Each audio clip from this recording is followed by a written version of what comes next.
Le Cameroun souffre du fait que c'est un pays dont la gouvernance est profondément désaxée. C'est une gouvernance profondément, il faut ajouter profondément, désaxée. C'est un pays qui n'a pas une direction politique et institutionnelle sérieuse. Pour ces raisons, ce pays ne peut que s'enfoncer dans ce que j'ai l'habitude d'appeler le chaos lent, qui est précisément l'effet de la désaffection de son appareil de gouvernement.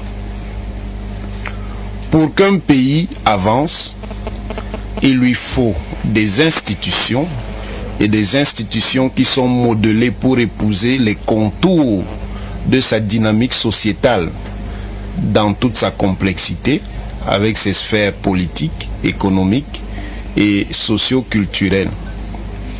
Pour qu'un pays avance, au-delà de ce qu'on appelle un partnership, c'est-à-dire un modèle d'organisation, il lui faut des structures appropriées de leadership. Ces structures sont d'abord des structures institutionnelles, les institutions étant les règles collectives à partir desquelles on organise la vie sociale, et ces institutions ne peuvent fonctionner de manière sérieuse que s'il y a un projet de civilisation. Or, le Cameroun n'a pas de projet de civilisation. Le Cameroun n'ayant pas de projet de civilisation ne peut être qu'une terre de la décivilisation. Et la décivilisation, elle s'y manifeste de différentes manières. Mystocratie, c'est-à-dire gouvernement sauvage du mystère. Pornocratie, c'est-à-dire institutionnalisation de la pourriture et organisation d'une société qui est fondée sur ce que j'appelle la pourriture vivante des institutions. Kleptocratie, ça veut dire généralisation de l'esprit du vol et de la prédation. Je ne voudrais pas continuer dans les crassies perverses. Ce sont donc ces choses qui font que le Cameroun ne peut pas marcher. Ce qui tient lieu de projet de civilisation, c'est le gouvernement perpétuel. Comment faire pour durer le plus longtemps possible, mais durer pour durer. Voilà. Rester pour rester. Une esthétique de la... S'éterniser pour s'éterniser. C'est donc ça qui crée l'emballement dont le Cameroun est victime. Et cet emballement, comment il se manifeste? Il se manifeste par la neutralisation de tout le potentiel immense de talent qui existe dans le pays. Il y a une politique d'abord qui consiste à coopter une partie des gens qui portent ce talent, mais cyniquement ce n'est pas pour les utiliser à des fins collectives, c'est pour les neutraliser et liquider leur capacité constructive.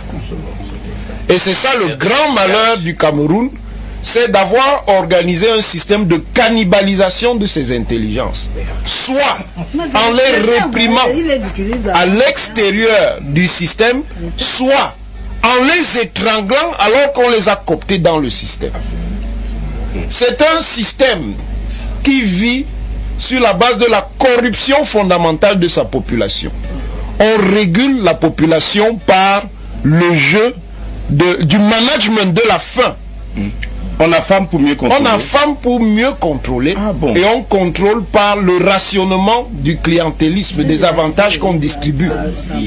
En faisant espérer à chacun qu'il pourra toujours accéder à la position où lui se sera tiré de l'inconfort et il pourra donc se satisfaire d'être du côté de ceux qui ne sont pas dans l'océan généralisé de misère auquel nous faisons face. C'est un système qui s'appuie sur le diviser pour mieux régner. Parce que pour installer dans le temps cette médiocratie, et surtout à un moment donné, pour réussir à faire que cette médiocratie-là s'appuie sur un esprit de clanisme, il faut détruire fondamentalement la possibilité que les différentes composantes sociales imaginent un autre avenir, un autre horizon.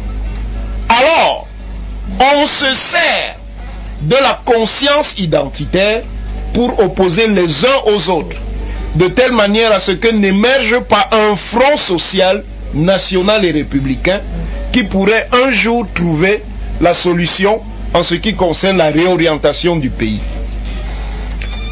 On maintient tout ce système par le prix d'une corruption qui est en fait la manière d'acheter la paix. Oui, mais le problème c'est que c'est une paix mortifère qui tue à petit feu. Elle tue à petit feu, mais elle tue. Le bilan de ce système, qui a effectivement une logique comateuse, au moins semi-comateuse, c'est que si vous le prenez sur une trentaine d'années, et si vous êtes capable d'en faire la statistique, vous allez vous rendre compte qu'il est plus destructeur qu'une guerre. Parce qu'il tue plus que la guerre.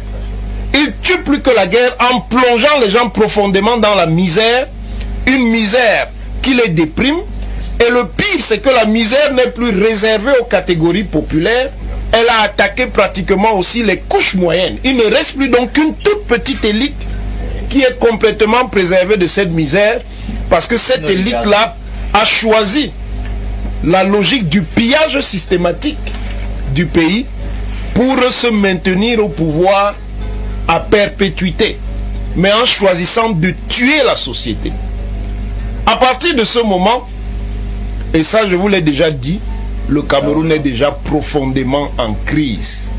Et il n'y a plus d'issue non critique. Ce qui se joue, c'est simplement le scénario de la crise finale.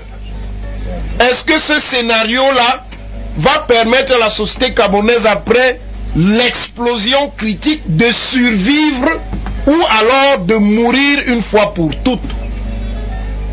Et c'est là où les Camerounais peuvent encore intervenir, entre avoir une crise où le Cameroun va survivre et avoir une crise